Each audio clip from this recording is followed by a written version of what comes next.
J'ai poussé des cris, beaucoup de cris, et de vrais cris. Non pas parce que j'avais faim ou soif, ou peur, ou mal, mais parce que je commençais à vouloir parler, parce que je voulais m'entendre, et que les sons ne me revenaient pas. Je vibrais, je savais que je criais, mais les cris ne voulaient rien dire pour ma mère ou mon père. C'était, disait-il, des cris aigus d'oiseaux de mer, comme une mouette planant sur l'océan.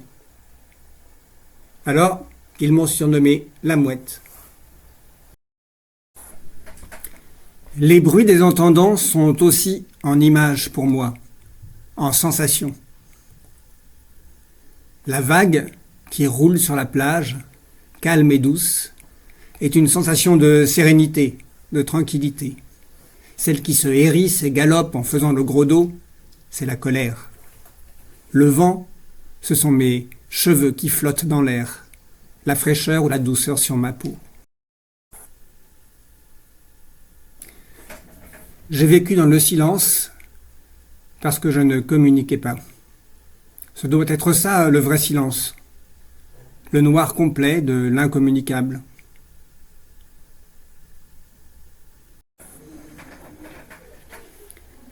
Je ne suis qu'au début de l'apprentissage de la langue des signes et nous allons abandonner Marie en France pour partir à Washington, la formidable ville des sourds.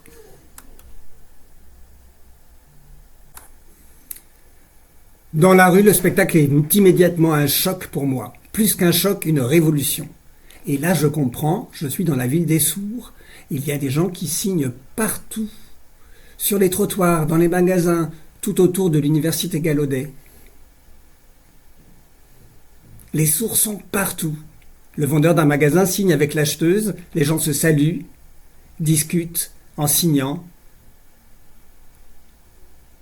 Je suis vraiment dans une ville de sourds. J'imagine qu'à Washington, tout le monde est sourd. C'est comme si j'arrivais sur une autre planète où tous les gens sont comme moi. Regardez, papa, maman, des sourds qui parlent. Il y en a 2, 3, 4 qui discutent ensemble, puis 5, 6. Je n'en crois pas mes yeux. Je les regarde, la bouche ouverte de stupéfaction. Bouleversé, bousculé dans ma tête. Une véritable conversation de sourds à plusieurs, c'est une image que je n'ai encore jamais vue. J'essaie de comprendre où je suis, ce qui se passe ici, mais je n'y arrive pas.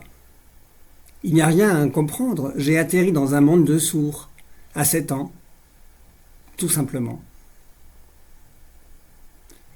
La communauté des copains sourds m'offre cette liberté. Avec eux, je me sens chez moi, sur ma planète. Nous discutons des heures au métro Aubert.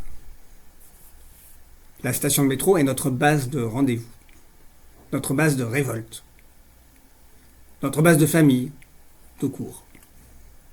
Un territoire. Tous ces garçons et toutes ces filles, âges mélangés, ethnies mélangées, milieux sociaux mélangés, signent à en perdre le souffle. On se raconte les films, la télé, les histoires et les cancans qui courent sur les uns et les autres. On rit, on fume, on emmerde le bourgeois entendant qui passe l'œil réprobateur. Je suis une mouette qui aime le théâtre, qui aime la vie, qui aime les deux mondes. Celui des enfants du silence et des enfants du bruit. Qui les survole et s'y pose avec autant de bonheur. Parfois, j'ai besoin d'air dans l'un ou l'autre monde. Me tenir à l'écart, replier mes ailes, mais pas trop longtemps.